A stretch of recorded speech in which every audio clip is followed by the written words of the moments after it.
gentlemen, welcome to the Source Material Comics Podcast. We're diving right into the middle of our DC trilogy. Right here, it's me, Jesse Starcher, and that over there is Mark Radulich. Mark Radulich, we're going to be talking some Supergirl tonight. Are you ready? Yeah, I'm going to show them how it's done, son.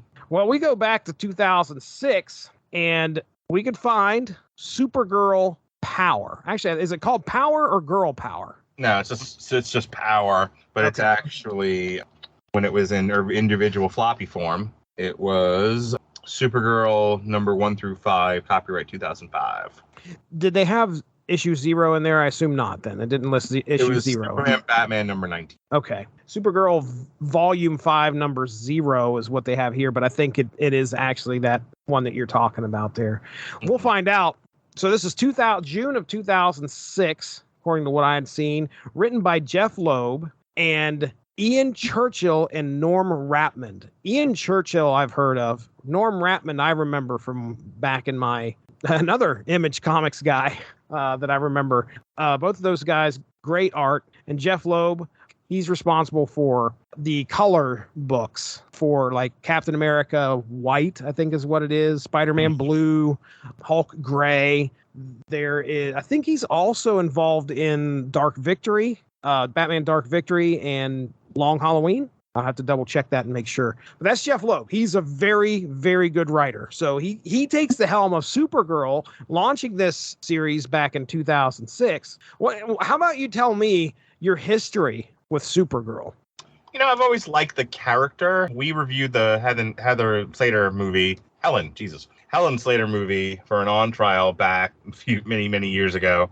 I dedicated an entire month to the women of DC Comics or some shit. It was around the time I think Wonder Woman came out, and then we reviewed whatever season of Supergirl with Melissa Benoist. And so I said one week we dedicated to Wonder Woman, another week we dedicated to Supergirl. So we did a comic, we did the show, and then we did the movie.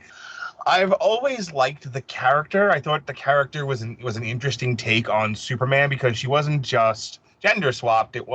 She was the older cousin of Kal-El, and she was lost in space for a while. And when she showed up, her cousin was already a full-grown man and had been Superman. There was this really interesting dynamic between Kal-El and Kara, where she was supposed to be the protector and kind of the older sibling relationship dynamic. And she gets to Earth, and now Kal-El has to take care of her. Mm-hmm. She has to kind of learn Earth, and she's on a curve because she kind of has to learn it fast. Whether or not she's always been more powerful than Kal-El, I don't know if she was always written that way, because I'm sure the early iterations of her were she was just, girl Superman.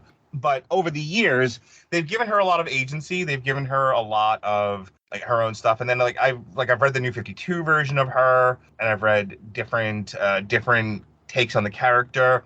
There was the book that Alexis and I do not remember the name of it now, but the book that Alexis and I did, there was a lot of her growing up as an adopted daughter of this Midwestern couple, and her trying to figure things out. And she has I think they did this in the show too, where she grew up alongside this other teenage girl. They grew up as sisters, and the dynamic between the two of them was you're perfect Supergirl, and I'm just ordinary me. And she's like, yeah, but you're from here. You're normal. Yeah. I'm a goddamn circus freak. So they both they were both having issues there, and they sort of found solace in each other and tried to understand each other a little bit better. I loved the television show. It wasn't always spectacular, but for the most part, I know everyone kind of gives the CW stuff a hard time. That, the first season that aired on, I think it was CBS, and then they moved it to the CW. I always enjoyed the Supergirl show. I don't remember how it ends. I know because of COVID, I fell off of a lot of stuff, but going right up until 2020, I watched Supergirl with pretty serious regularity. I think the quintessential Supergirl on film in real life is Melissa Benoist. I think she nailed that character. I wish they had used her in the Flash movie instead of the garbage that we got. So anyway, so to answer your question, I like the idea of essentially this angsty teenager I think they do a better job with her than they do the Connor kid that is Superboy. The one that's the Teen Titans version of Superboy where he's in the jeans t-shirt. Yeah, Connor Kent, yeah. I think they do a better job with the idea of I'm just a girl trying to figure out how to be an Earthling with her than they did with Connor. So when I saw Supergirl Power at the Ollies, I grabbed it, one, because I'm a big fan of the Supergirl character, but also I love this cover, and I wasn't sure if this was like a Zod version of Supergirl or what the hell was going on here. Oh, Also, yeah. they have drawn her waist any thinner. Oh, Ian Churchill. The trade that I was looking at had some variant covers by Michael Turner, who unfortunately passed away, but is a brilliant, brilliant artist. I mean, Ian Churchill does a fantastic job in this book. His art is superb. But what's crazy is looking at the alternate covers and how much you can tell Michael Turner is like so much better.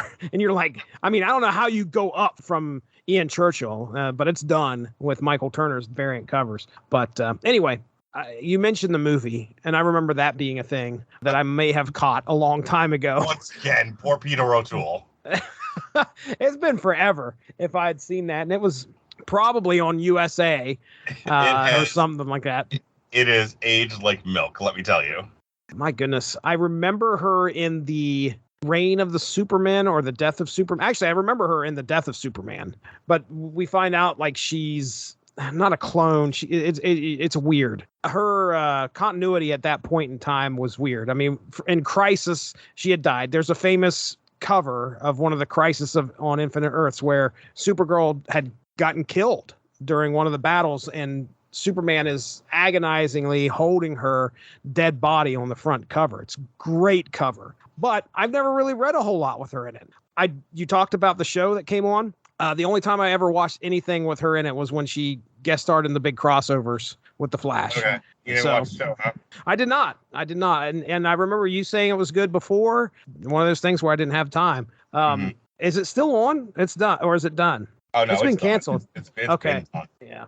Well, the way things start out here in this book, it's kind of like, we're getting another bit of a reset with Kara, because this definitely feels like this is even though this is 2006, she's reappeared or something new has happened to where she has showed up in DC continuity again. And I think that's why when you get to the beginning of this book, Batman and Superman are keeping a very close eye on her.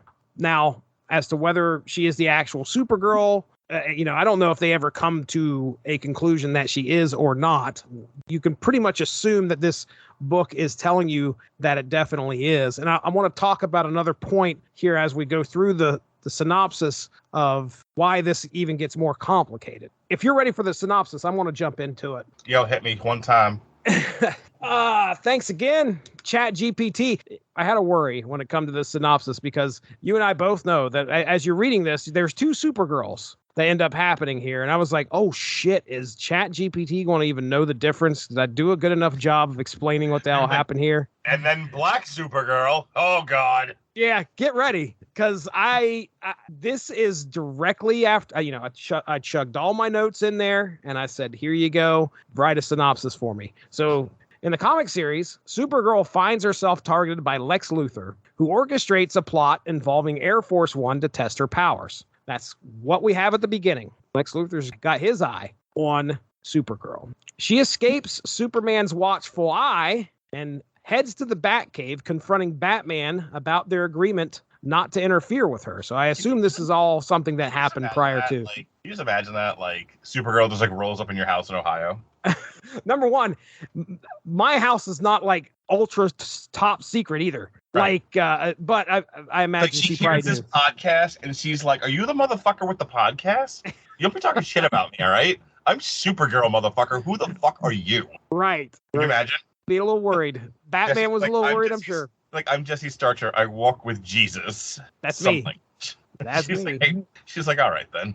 She confronts Batman about their agreement to not to interfere with her. Supergirl then leaves and heads into Gotham and teams up with Batgirl to stop Poison Ivy and Harley Quinn from committing a robbery. However, Batgirl turns out to be Clayface in disguise, and a battle ensues. Supergirl is able to defeat Clayface, and the reader learns that Lex was behind the criminals that attacked her. Later, Supergirl encounters Stargirl and witnesses the JSA fighting Solomon Grundy. Her main objective, Solomon Grundy, born on a Monday. You know that, right?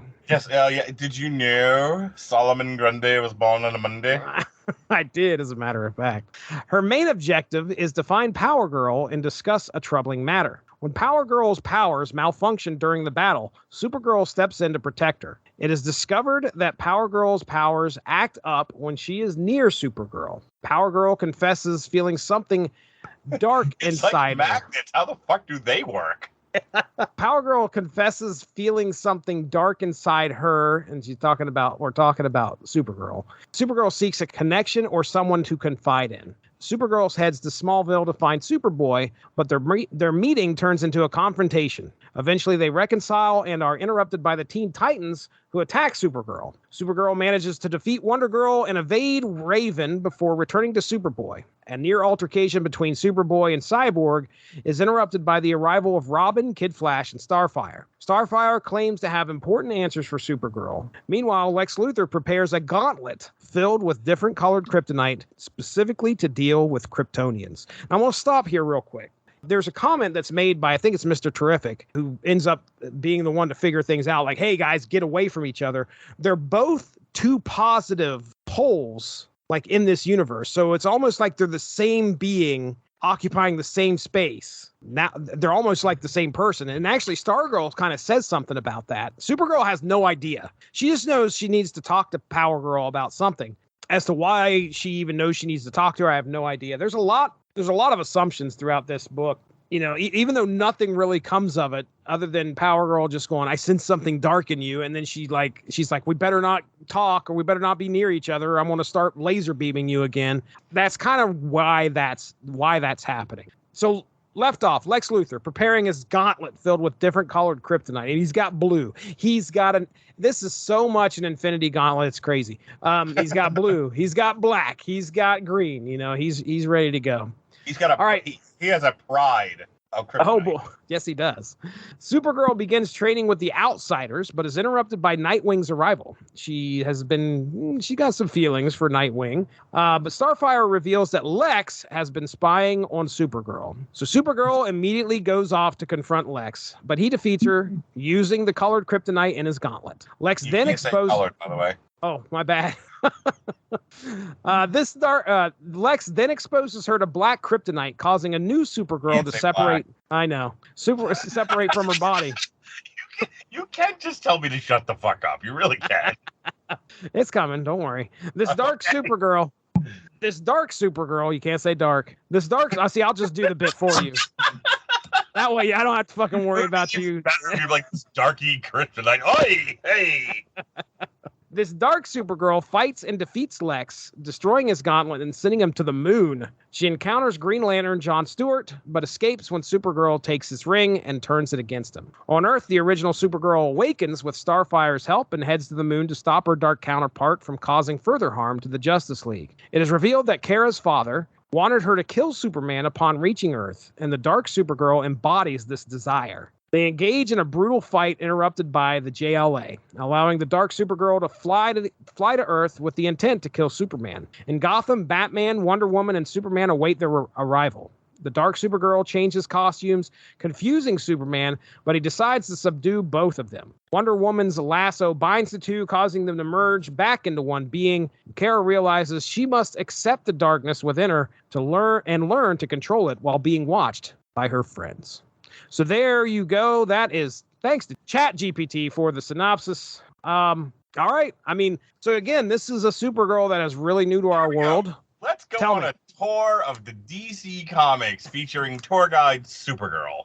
That is exactly right. That is what I put in here. This is like the DC Gauntlet. You know, she's like, okay, all right. Here's Superman and Batman. What a way to start. All right. And now let's go to the Teen Titans. And then we're going to go to the Outsiders.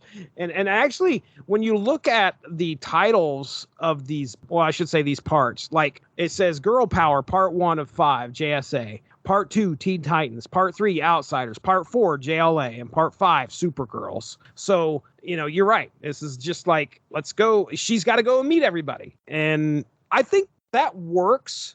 In my opinion, it works for starting out somebody who's new to the DC continuity. You know, she's got to go around and actually learn and meet everybody. I think that works in a way, especially now that this is like a new Supergirl. She's never been here before. She's got to learn the ropes. She's got to learn the people. I think it does its job effectively.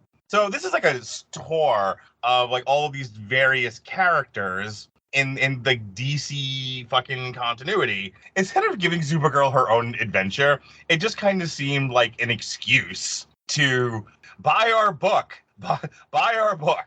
If you can see Supergirl interact with Superman, buy our book. You can see Supergirl interact with the Teen Titans. There is like a one-size floppy comic full of story here, and the rest is she gets into a fight with everybody in every single comic. It's just like a less cynical interpretation is Supergirl is an asshole and just fights with everyone and can't get along, like just tripping over her own dick, essentially. Like Supergirl, we need you to be a part of everything, and she's like, I can't, I'm dumb. You know, she's kind of insufferable in this book. Like, I've seen better interpretations of Supergirl where she's not a giant bag of dicks. Like, they're spying on her because she's like not a good Supergirl just yet. Right. So it's like not a good Supergirl just yet. So Clark's like trying to like protect her. Like, hey, not only are you going to put yourself in danger and possibly get killed because you're not invulnerable, you're close, but shit does happen here. People get a hold of kryptonite, this and that. So you can get hurt. Things can happen to you. You can die if this gets out of control. But you're also a giant nuclear bomb. Right. You're very, very powerful. Yeah, you're going to hurt a lot of people if you don't know how to control your powers. You're going to hurt people I care about more than likely. So follow my gut. And like a typical asshole kid, I guess. She's just like, nah, it'll be fine. You know, like, right. Like, you know, a little critical drinker there for you. But she's just like, nah, I got this. I don't know, like, you have a teenage daughter. She turned 18 this year. I have a 12-year-old. She's not so much like this, but I imagine her asshole years are coming, where it's like, please don't run directly into a headlong oncoming car. Right. You're gonna get hurt. And the kid's like, I know better than you. Don't tell me what to do. Why won't you believe in me? Have faith in what I'm doing. And then proceeds to run into a headlong car, and now you're in the hospital going, why are you an idiot? Right. I can see your argument there. Yeah. I really can. The only pass I give it is because it's like, actually, I don't even want to call it a pass. It's more like they are purposefully not revealing a whole lot throughout these 5-6 issues. Yeah, I was like, the story is like paper thin. It really is, and I think they're doing that because the intent is obviously they want people to continue to buy. Can I give you another cynical take on this book? Please. Mixing her up with Power Girl felt like the Eric Bischoff era hot lesbian action from Raw. Like, the only thing HLA.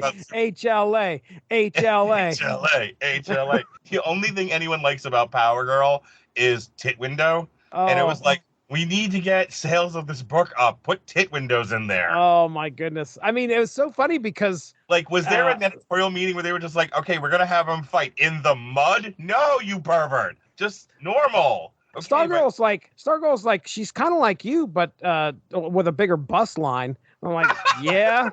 Yeah. Thanks for pointing that out. Had to point that out. Right. We didn't notice Power Girl's gigantic knockers. that have been historically a part of that character. By the way, can we just talk about that for a second?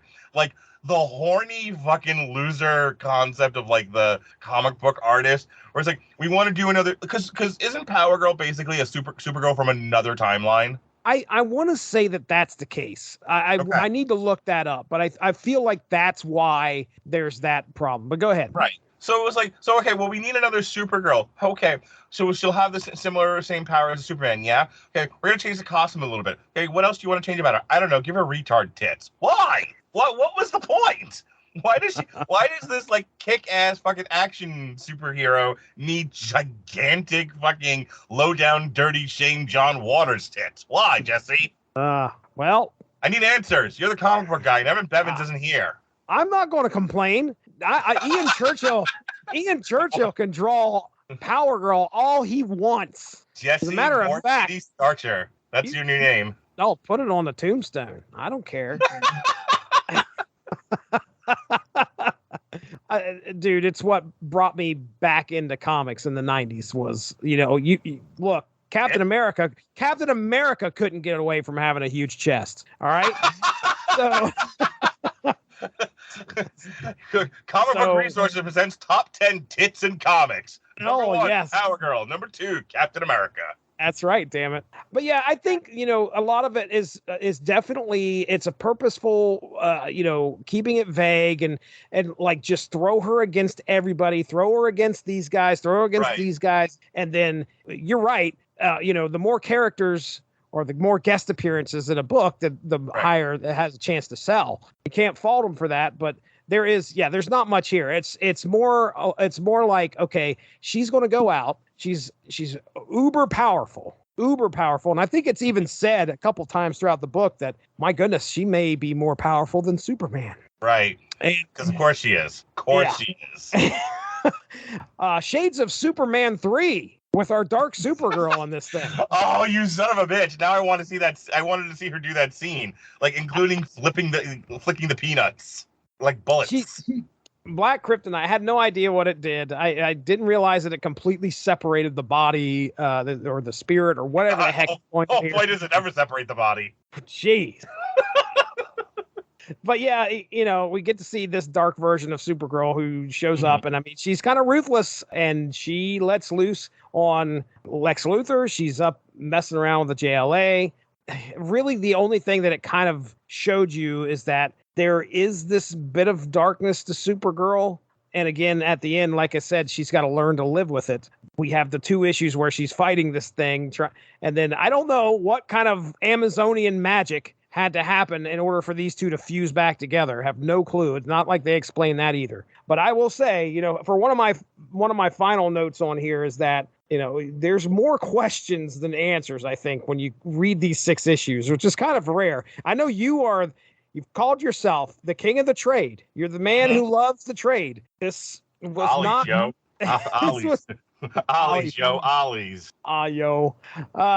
This was, you don't have a whole lot of answers as far as storyline goes. We get Lex Luthor again. A common theme through these 3 episodes that we're going to be recording. We talked about that with the first book. Like, he cannot stand to have anyone more powerful than him. And then in walks fucking Superman, and he's like, this motherfucker's got to go. And could you imagine, like, your Lex Luthor is like, I have all of these plans to deal with Superman. If it kills me, I'm gonna get rid of this guy. And down comes another Superman. Yeah. That's worse than the first. Throwing shit in the air, like, I'm fucking done, man. Right. I thought for a second there was a bit of a swerve in this book where I think it was right after she met up with the JSA and she just leaves and she's looking for a friend. And I think Lex even says that because he's watching everything somehow, and he says, she's looking for a friend. And I was waiting for like Lex Luthor to do some kind of like underhanded stuff by like becoming her friend and then turning her against Clark or something like that. But that's not the case. This motherfucker's putting on the Infinity Gauntlet and he's going to smack her down. Like, that's his plan. Like, there's no friendship that's going to be involved. Shit out of her with it. He just shows up. One of the variant covers is like, the word balloon is like, I plan to kill you. And I'm like, oh, well, okay, I guess he isn't going to be her friend. But yeah, that's not what happens in the book for sure. He definitely does not show up with intent of becoming her friend or giving her somebody to talk to. So other notes on this, you got anything else you'd like to say in closing about Supergirl power? What did we learn from Supergirl power? She is too young and too headstrong and obnoxious to accept guidance from the people who have been dealing with Superman for years, and Superman himself, who has understood that, he moves in this direction, he jukes when he should have jives, and he's going to hurt millions of people. And then she has all of these experiences with these different superheroes. And at the end of the day, it was like Lex Luthor. It was like, inside of you is this darkness. I brought this darkness out. And then she conquers the darkness. But what has she learned? What is her arc here? Has she learned to accept the guidance of others? I don't think she has. And that's, I don't know. No. I don't know if I need to go back and read it again, but I never got the sense that she really learned her lesson.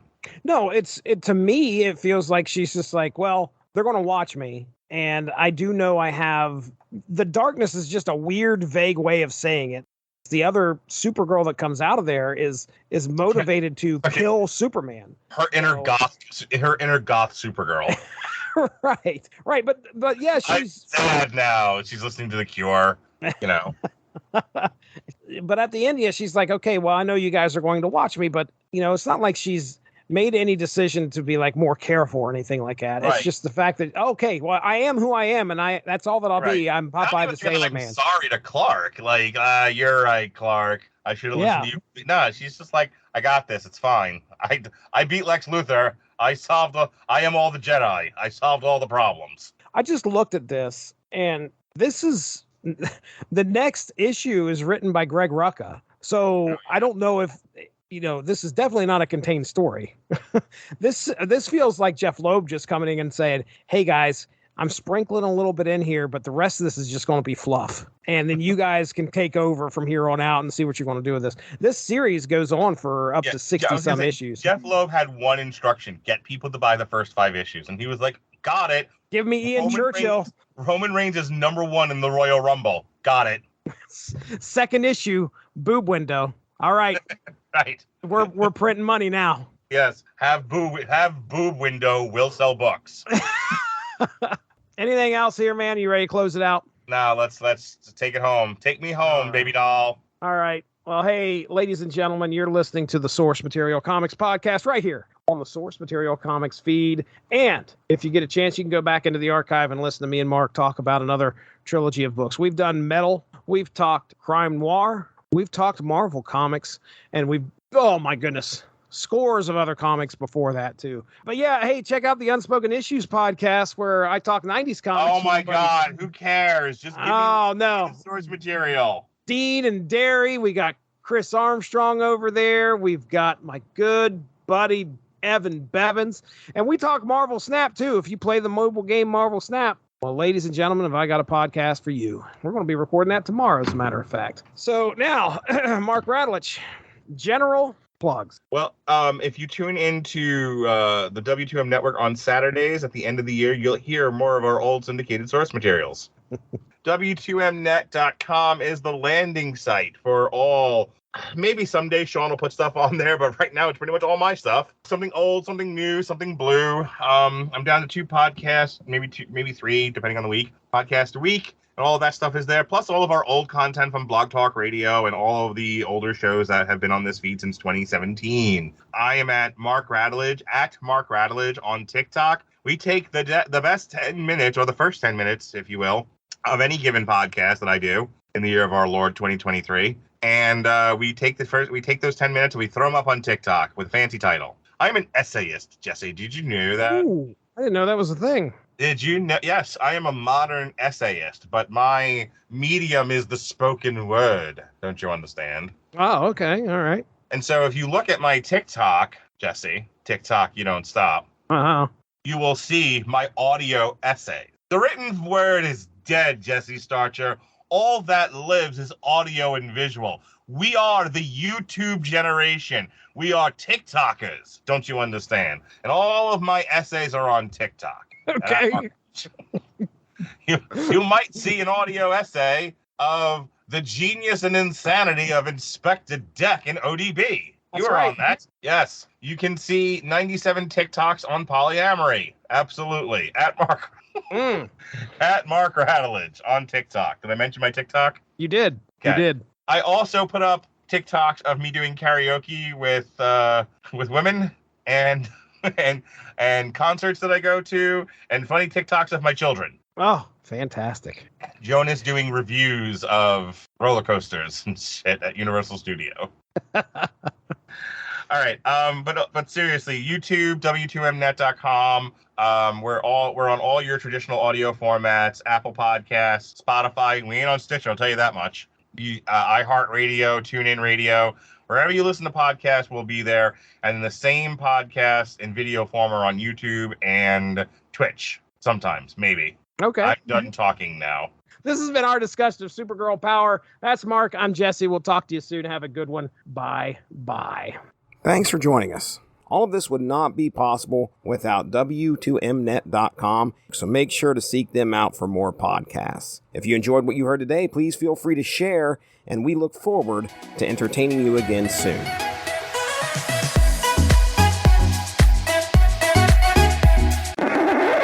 Excuse me. Fucking mumblepeg. Oh, my. No, people don't know what they're talking about. She's terrible. Okay, then. I'm the authority. I picture you like in a dark closet, light off. All you can have is the light of the hiding. computer. I'm presently hiding from polyamorous Nazis. Yo, Chuck, run a power move on them. Some hot podcast, kiddo. You used to chill out with Supergirl back in the day. I call her Kara. You know, we're friends. Yeah. You okay, dog? Just like write him a bunch of questions. Just ask ChatGPT what it thinks. I have. First you leave me for Evan Bevins, and now this, Jesse. You stink as a partner. Whoa, slow the fuck down, Melissa. Don't tell me what I am. I remember. I'm pro-robot body. I'm not pro-robot brain. You remember old Maglite Dick? That's what I'm going for. Maglite. 5D batteries. Yes, sir. That thing takes. Credit to Chat GPT. Here it is. You don't know Chat GPT. Chat. You don't know Chat. That's what they call me in Treehouse, by the way. Black Kryptonite. I'm sure that they do. I'm certain. What got cut? I got a bone to pick with you. Pick it. You know, at the end of this year, we're going to be running out of Everyone Loves the Bad Guys, and, you know, it's Metal Hammer of Doom Sundays, and eventually I'm going to run out of, like, alternative commentaries that didn't make the feed the first time, and, you know, stuff that, like, we little did-jads, like the Captain America and the Avengers commentary that we did for the video game, because why should it goes well? Eventually, I'm going to need Saturday content. Just saying. Okay. Where be my syndicated source material, yo? You need that coming back, huh? Yeah. You need it. If you start working on it now, you'll have plenty in the can for me when I need it at the end of the year. I'm just saying. What's beautiful is that a lot of those, I mean, probably about by episode 50, I'm getting my editing chops under me. Mm-hmm. So I hear you, man. I mean, that could happen. That maybe we can put that on the agenda. I'm just saying. Need it? Have content. Where the syndicated source material at, yo? I hear you. Well, listen, Source Material Comics podcast, and we also do... Look, I need to hear me, you, and Ronnie talk about polyamory via the Flintstones comic book, okay? I need to hear when Ronnie and I got into a slack-jawed sissy slap fight over alternative relationships in the Flintstones comic book by Mark Russell. He's writing something recently I've been wanting to read, too. Yeah, I think I pitched like later in the year a Mark Russell book to you. Sweet. Yeah, Good. I need to hear it. Where's my fucking Flintstone syndicated source material, Jesse? One of these days. Another awkward guitar change, Marshall. Wait. That was that was a different podcast. I know exactly what you're talking about too. I just re-listened to that. Clutch live stream, ladies and gentlemen. Yes, sir. Oh, that was great. Yes, you will. You can call me an asshole whenever you want, Jesse. No, I'm writing you a strongly worded text right now. In Chat GPT. Chat GPT, do me a favor. I'm going right over there right now. Can you please? Jesse's been feeding this entire podcast, all of my audio, into Chat GPT, and Chat GPT is writing back a strongly worded rebuttal that starts with "dear fuckface." No idea how much I've almost wanted to do that. Actually, dude, the next time that we have the Metal Hammer of Doom, we need to also throw in the lyrics for one album. Doesn't have to be the next one. Dude, throw in the lyrics to Body Counts in the House. We need to throw all those lyrics in and say, come up with like, I'd love for them to come up with a song, but I don't know if ChatGPT can do that. But I would at least give us a haiku. Body Counts in the House. Body Count. Anyway, you asked me to stop being a bag of dicks and plug my stupid podcast. So here it goes. When addressing the issue of passive aggressiveness with your friend Mark regarding his podcast, it's important to approach the conversation with empathy and understanding. Here's a suggestion for what you could say. Hey, Mark, I wanted to talk to you about something that's been on my mind. I've noticed that you've been feeling a bit frustrated or passive aggressive about producing content for your podcast. And I wanted to understand what's been going on. I care about your podcast and I want to support you in any way that I can. So I thought it would be helpful to have an open conversation about it. Listen to Mark's response and allow him to express his feelings and concerns. Then you can continue with a supportive and encouraging approach. I understand that creating content for a podcast can be challenging and time-consuming. Is there anything specific that has been bothering you or causing this frustration? Oh, one or two things, Jesse Starcher. One or two things. Maybe we can brainstorm some solutions together or find ways to make the process more enjoyable for you. Yeah, I can't afford it, unfortunately. It's essential to find a balance between your passion for the podcast and your overall well-being. Additionally, you can hilarious. We ain't done. Additionally, you can offer your assistance. If you ever need help with brainstorming ideas, researching topics, or any other aspect of content production, please don't hesitate to reach out to me, Mark. I genuinely believe in your podcast's potential and want to see it thrive. Remember to remain understanding and supportive throughout the conversation, as it can take time for someone to open up about their frustrations. By approaching the situation with empathy, you increase the chances of finding a resolution that benefits both Mark and his podcast. Fuck yes. Oh, that was great. That needs to be its own thing. Oh, shit. I need to copy and paste that in the chat right now. Yes, please. Here it comes. That's fucking great, dude. By the way, zing, you win. I give up now. Oh, shit. All right. What was the prompt? What did you type in the chat GPT? So I put in, I said, what should I say to my friend Mark to stop being passive aggressive about producing content for his podcast? That's hilarious. Oh my gosh, I'm fucking crying. That's hilarious. Oh.